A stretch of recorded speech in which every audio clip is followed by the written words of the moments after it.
Hey everybody, Bob Lazaro from All Things Leland, and I'm pleased to welcome back as our guest George Willoughby, the reporter for the North Brunswick News, who's covering all stories Leland in our neck of the news. George, welcome back.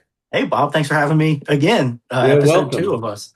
Yeah. I'm like I said, we hope to do this on a monthly basis just to catch up, share information with folks on what you're working on, etc. First thing out of the box, I did something this week on the Cape Fear Memorial Bridge. You all been bird donging a little bit. Mhm. Anything to share with our viewers on this?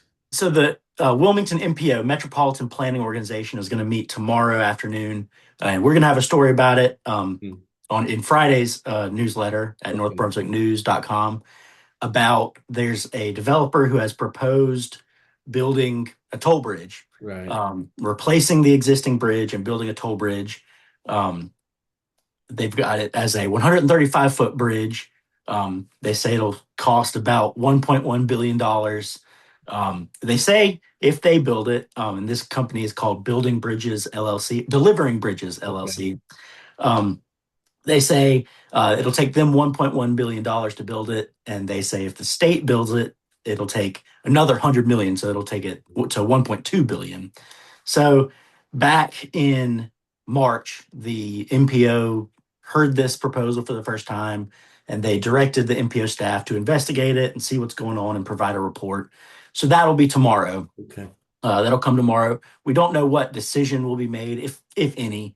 Um, in my story, that back in March, if you go back on our website and find it, we explained that the MPO can't just say, okay, it sounds great. Yes. Let's start this week. Yeah. They do have to go through a formal bidding process. So, Delivering Bridges LLC can submit their proposal, and other companies can submit their proposal if that's what the MPO goes for.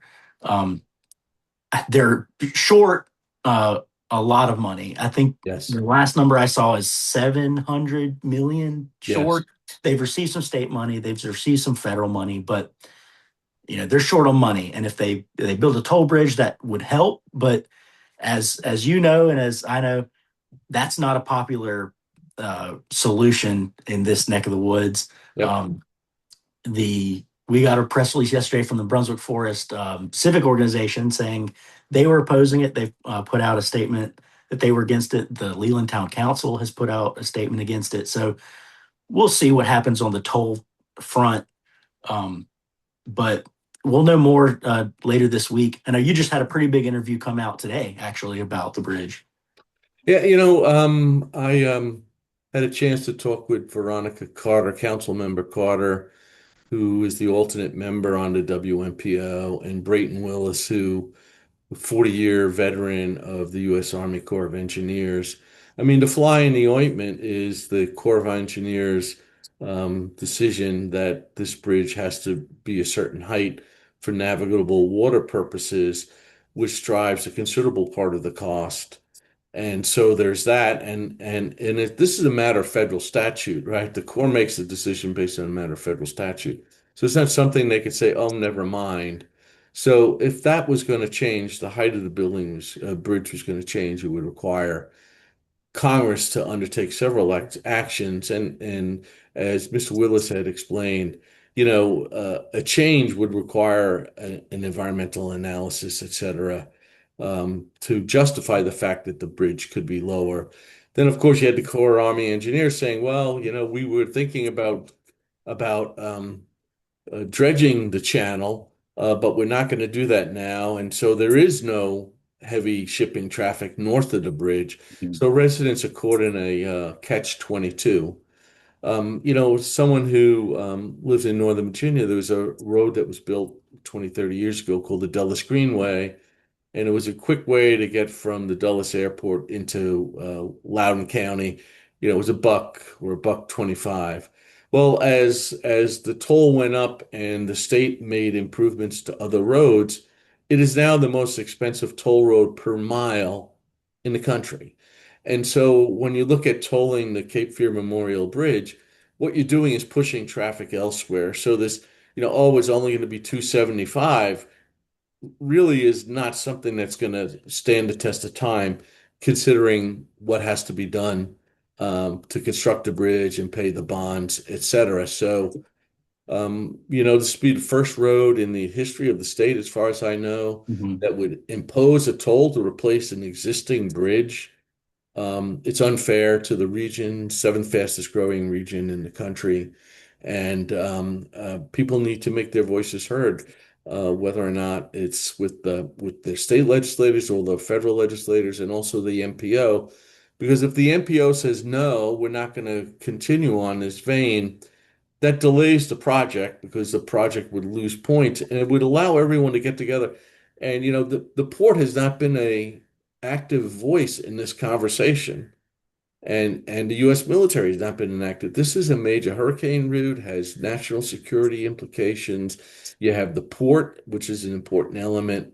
So I think it would give time for people to get together and truly look at a regional solution to a significant problem. I know the newspaper had an article today that was published by you about the value of homes in Brunswick County, northern Brunswick County.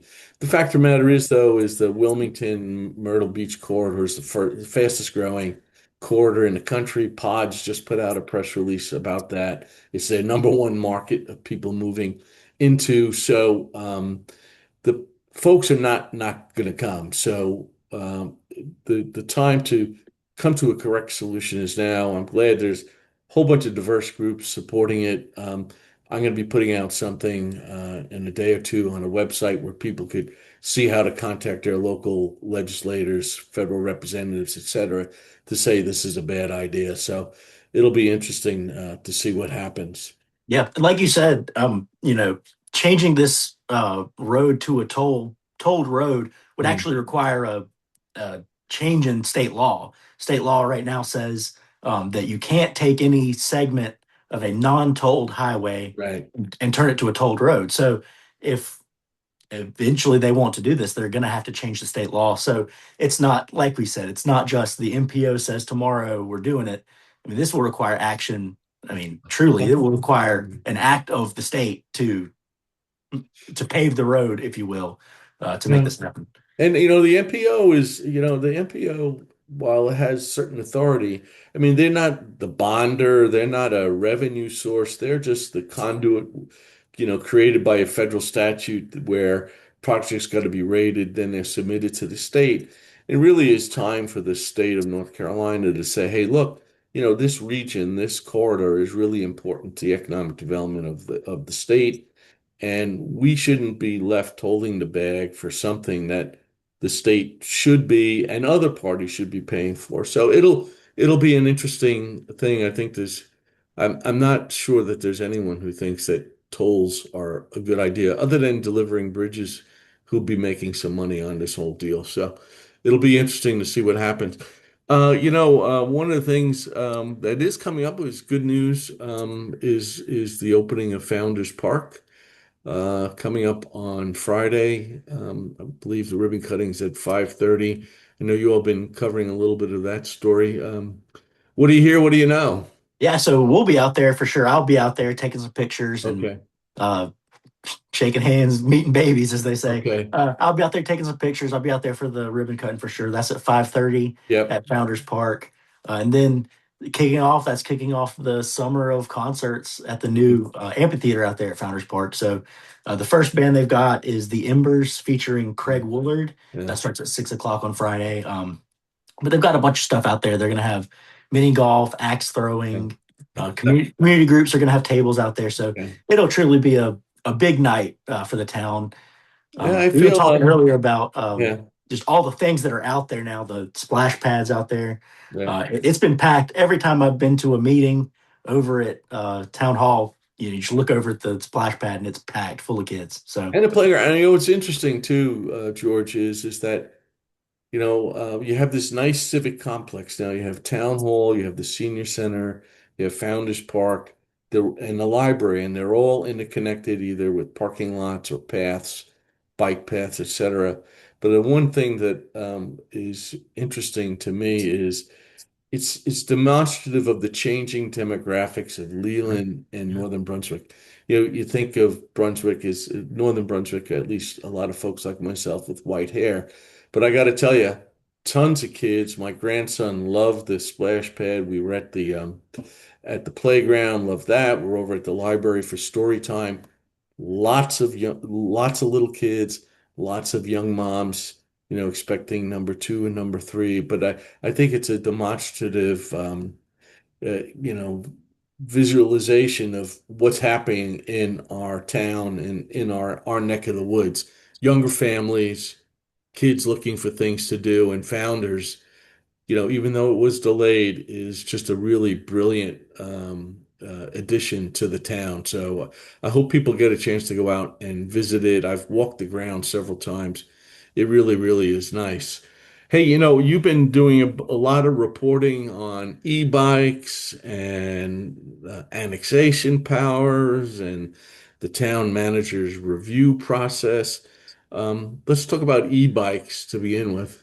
Sure. So, um, about a month ago, uh, Mayor Pro Tem Bob Campbell, he came out to the town council agenda meeting. He said, he was just asking the question. He said, is there anything we can do to regulate these e-bikes, e-scooters? You see kids Mhm. all the time riding them safely and unsafely. Yeah. And that was his thing: is if I have to, wear a helmet when I ride a motorcycle, if I have to wear a seatbelt when I ride a car, we should probably have some level of safety measures for these e-bikes and stuff. So at that time, there had been a bill filed in the General Assembly that was going to regulate them. It was going to categorize each e-bike level based on the speed it can go Hmm. and how the engine kicks in, when it kicks in, how Yeah. it kicks in, that sort of thing. So that has since passed the legislature. It was part of it was not initially part of this bill, but it was added Right. into a pretty big transportation bill with a bunch of wide ranging things. Okay. But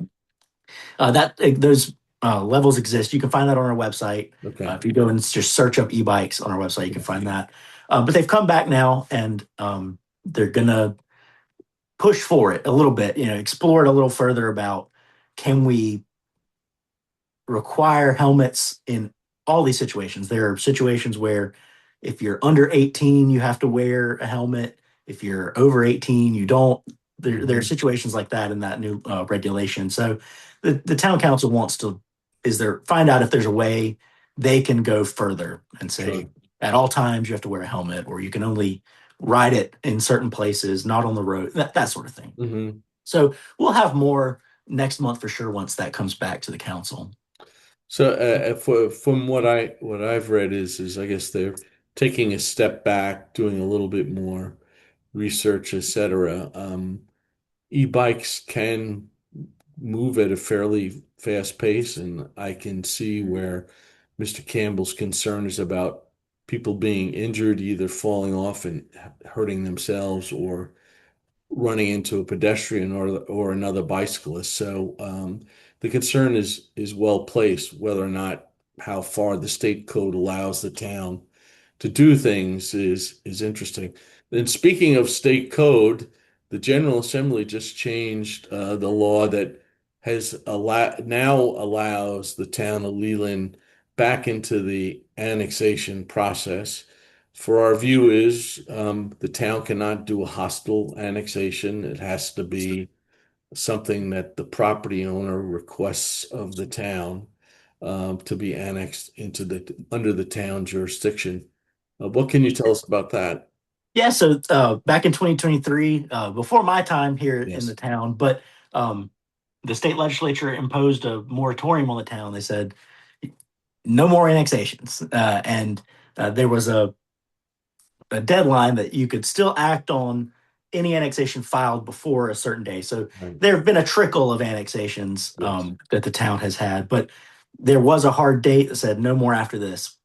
And so now we've got a story again on our Yep. website. Yep. Um, and so after 3 years, they've now got that power back from the legislature. They don't have, I guess you could say, they don't have their full power, Right. but they do have uh, some guidelines. So they can annex territory up to 3 miles from the primary limits. The petition for annexation, like you said, um, in North Carolina, it's complex, but it's not. So in most cases, a property owner has to apply for an annexation. The town can't just say, "Hey, that's going to make a lot of money. Let's go get that." Yeah, Um, so the property owner has to say, "We would like to be in the town," and then they go through a process. They have to investigate that petition that says, "Hey, yes, it's eligible to be in the town. This is the right owner. This right. is the property," and then they have to have a public hearing so the Yes. citizens can show up and say, "Good idea, bad idea, indifferent, whatever." And then the town gets to decide, the council gets to decide if it's in or not. So um, they still have to follow that process, is what I'm Yeah. saying. So the deadline is July 1st, 2026, which was conveniently also Yeah. the day that bill passed. So it didn't allow any extra annexation petitions to get in. So any before that. So we've actually put in a records Yeah. request with the town on, hey, how many have y'all gotten in that time period? So we've got another story that explains some of those things. So one of them is a Wawa at the intersection of Landvale Road and Yeah. 17. There's a property that's considered for 161 townhomes. Now, Right. those are in the headline, and those are um, alarming, for people who don't want those things. So we say that to say, if they get annexed, here's what could be coming to the town. But we've got a whole list of all of the properties that can get annexed, but also we've listed some that can't. So one of Right. the big rules with this new Right. law is nowhere west of Mako Road, which is Highway Right. 87, or Ocean Highway East, which is Highway 17. Right. They can't extend past that Sure. boundary. And so one project that we call out specifically is that 12,499 home strategic Mako Road development Right. that the back a month or so ago, I think we had just that had just happened when we did our first video that the county Right. commissioner said, "Hey, we're good. We don't want Right. it." So that property could not be annexed into the Right. town, even if they wanted to. So we've got a whole big story about how much the town could grow. It's 49 acres Yeah. across 15 eligible properties. So Yeah. it's it's It's not not a huge. lot considering Yeah, the yeah, size of the town. I mean, the other thing too is for folks, and and you mentioned it at our last video. I'm on the town planning board, and one of the things that folks need to look at too is what's the base zoning for the county, so that Wawa could be allowed by right in the county, regardless if it was brought into the town or not. Now, I have a um, personal feeling one way or the other. And we if they do come, it'll come to the planning board, and the planning board is only a recommender. We can't say no. Our only thing that we can do is say, well, we recommend, we concur with the zoning request or not.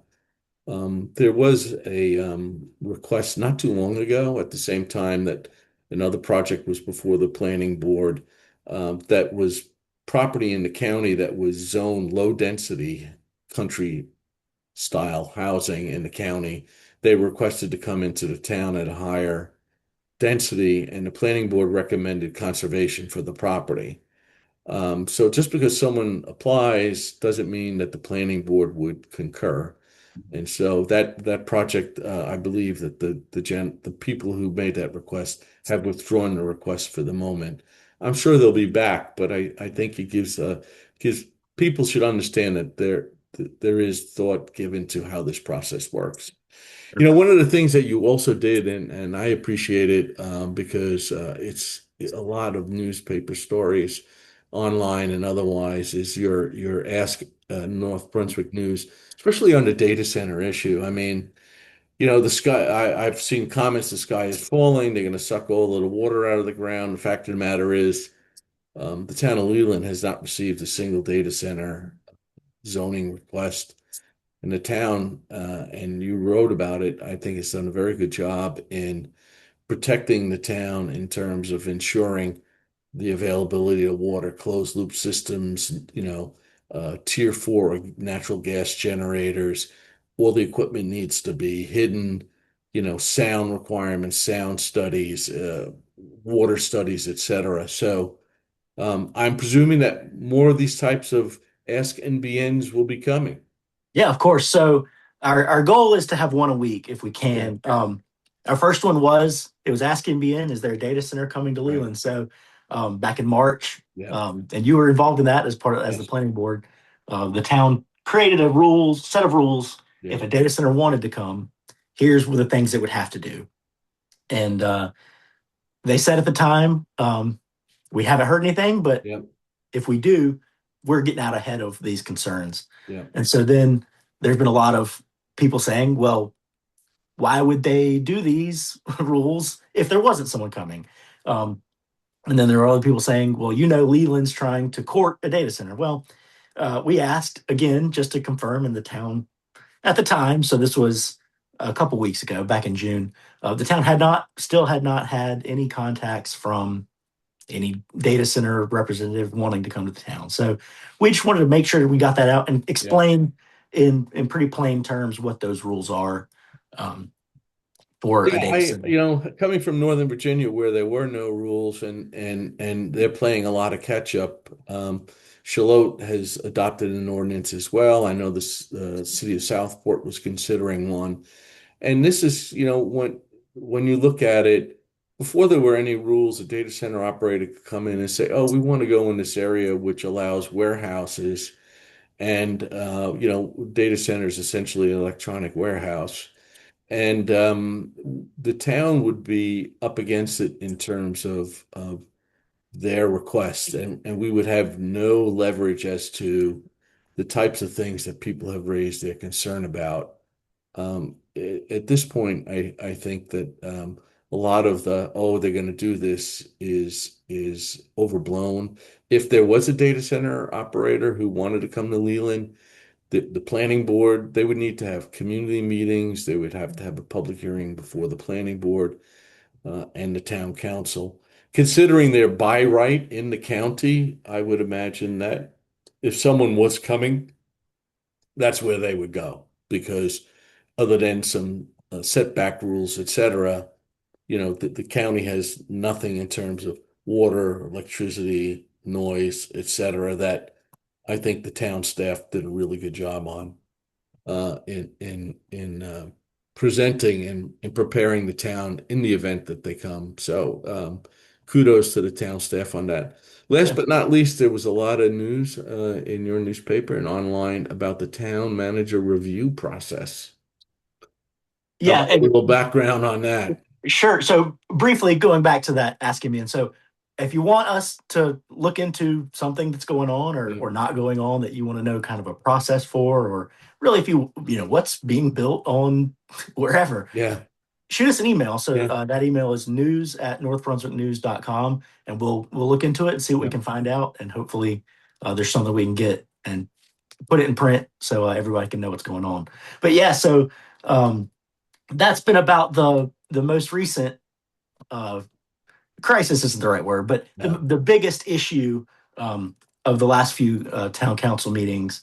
Um, so uh, Councilmember Frank Pendleton at the last, I think it was at the agenda meeting, yeah, he said, "Hey, the town council is officially the manager of the town manager, David Hollis, and you know, so Frank just got elected, so he's in his first term, in his first 6 7 months of his first term. So he said, it's the beginning of the fiscal year starting in July, so I think we should probably review our town manager." And so what he asked was he wanted, and the process for this is kind of explained out in our story of this, yeah, but you can't do it in open session because it's a personnel matter. You have to do these reviews in closed session.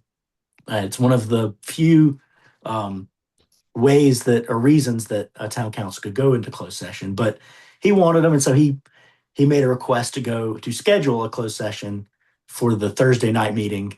He never got a second, so that motion officially died without even having a vote. Um, but it got a lot of discussion that day between the council members about why do you want it, what's actually the process for doing it, that sort of thing. So both the mayor, Brenda Bozeman, and Bob Campbell's both called it a witch hunt. They said, um, we the mayor kept going back to there has to be a reason. What are you looking for? What's the actual reason you want to do Mm. it? And Frank said, we're his manager. We should, you know, what are the what's the feedback he's been getting? So Right. Hollis has been the town manager for 15 years. So Mm. Frank wanted 15 years um, of reviews, and so he didn't get them. He got I guess stonewalled is the right word. Nobody went with him. So that died on the floor without a vote.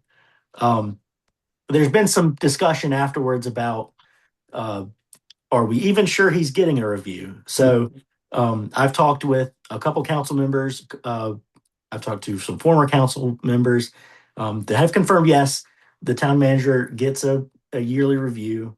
It is not in line with the fiscal year, which is July to Right. June, but it is in line with his calendar year. Yeah.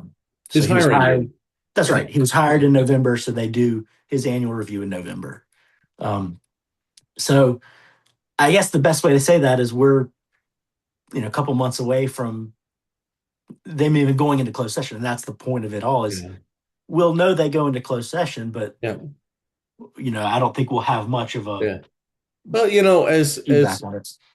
I have the two perspectives, having served as elected as mayor of my town, our manager was reviewed on his anniversary date. And that's just in fairness to him. It allows the new people to have some time working with him. And and we did that in a closed session. And it worked. And these things are sensitive and need to be private. As an executive director of a governmental organization, I was subject to reviews as well, and it was always on my anniversary date. And that way, and it didn't matter. We had 23 board members in my organization, 24 board members. People would come on and off, but we had an executive committee, and they were most familiar with my work. And then the full organization did have a chance in closed session to go over matters if they deem fit. I think it's just unfortunate that people have politicized it. Someone who was a large contributor, Mr. Pendleton, put out a thing on social media. He's never received a review in 15 years, which is just not true. And so it gets people chattering about, oh, this is terrible. What a bunch of crooks. Well, one, it's not true. And number two, the gentleman has an anniversary date. That's when it always is. And I think it's incumbent upon everyone to ask a question. Hey, when do we do Mr. Hollis's review? There's no crisis. There's no standoff. It's just, hey, look, I have a question. When do we do his review? Oh, okay. Thank you very much. And you go off and do your business. Yeah,